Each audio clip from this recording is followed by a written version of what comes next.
Emri navbatda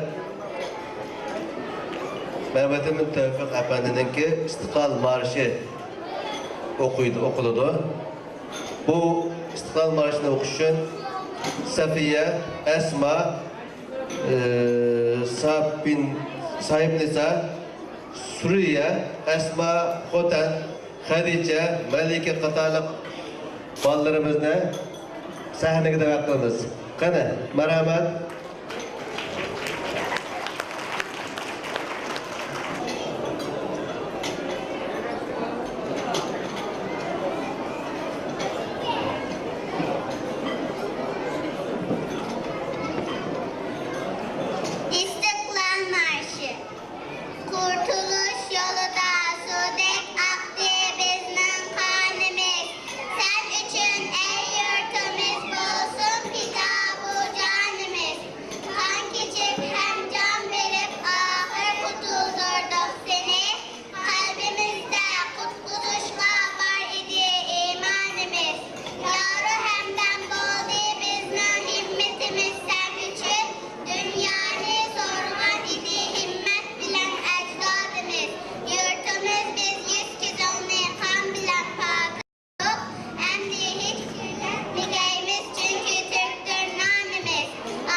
Muhammed Musa, kardeşimiz Muhammed Musa, nesir okumakçı, ana vatının namlık ve nesir okumakçı, sana merhamet. Esselamu Aleyküm hürmetli katanlar, Krishyan okuyucular, ben sizlerge ana vatanım doğulluk nesrini ilip geldim.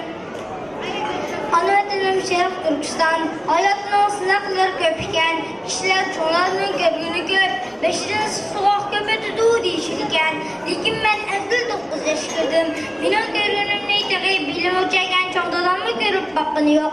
59 yaş kırışım bilallam şu ana vatanımni, söylerimni, kenken koçullarımla taşlap Türkiye'ye geldim.